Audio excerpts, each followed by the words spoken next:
Is there something that you would like to do, but you're just waiting for life to calm down first before you get going?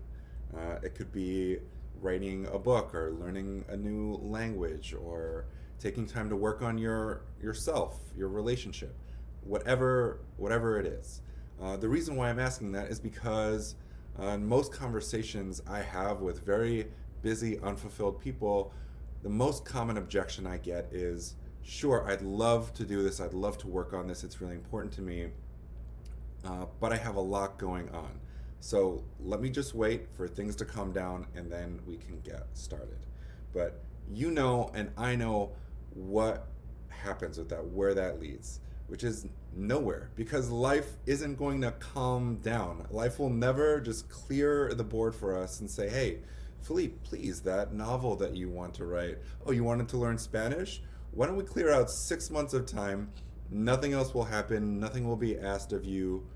Go for it. So you see the problem. And so I have some bad news for you and some good news. The bad news is that the excuse of I'll get started when I have more time is bullshit. So if that's something that you've been hanging your hat on, then it's going to be harder to do that if you keep listing. So spoiler alert, click pause or move on if you're not ready to let it go yet. So that's the bad news. It's not actually a legit excuse. But here's the good news. The good news is that because it's not about time or requiring life to slow down, which is outside of our control, the solution, the way forward, is entirely within my control and within your control.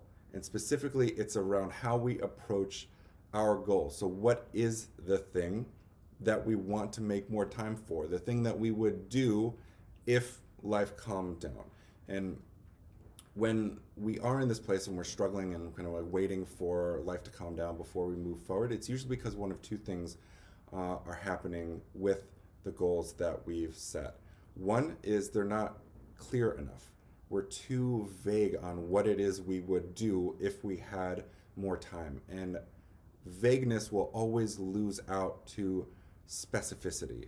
Having your to-do list of daily stuff, even though you hate it, like go grocery shopping, do like XYZ assignment at work. That's specific. It's right there in front of you. So it will always be more compelling than this vague, like, I wish I had more time to read and to reflect and to do work on myself.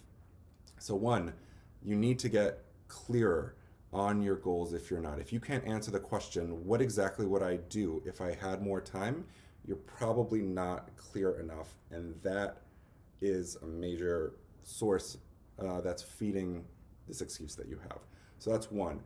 The second is that we don't have a good enough reason, or rather, the goal isn't actually compelling enough to us. So this is like, yeah, I would love to, let's say, learn the guitar, which is something that I used to say for years and I hear all the time. I want to learn a musical instrument, let's say a guitar. People say, I want to learn a guitar. I'm like, okay, how long have you wanted that? And they say, well, for about 10 years, but I've just been really busy and I haven't found the time. So what I say to them, and I mean this as a way to liberate them, I think this is a favor, but it isn't always received this way, is, well, did it occur to you that maybe you don't actually want to learn how to play the guitar? Maybe that's not an exciting or compelling reason enough for you. So if you're clear on your goal, but you're still using all the other life stuff as an excuse, ask yourself, do I actually really want this thing that I say that I want? Maybe at one point you did, but now you don't. And if you don't, if it's not motivating, can you give yourself permission to let it go? Just let it go. Okay, so that's it for today. Life is never gonna calm down and just clear a path for you to do all these things that you want. If there's something that you want, a goal, but you're not moving on it, ask yourself, am I really clear on what it actually is? And two, if I am, like, is this something that I really want to do, where I'd be motivated to create the time for it? All right, my friends, have a wonderful weekend. Go forth and excel.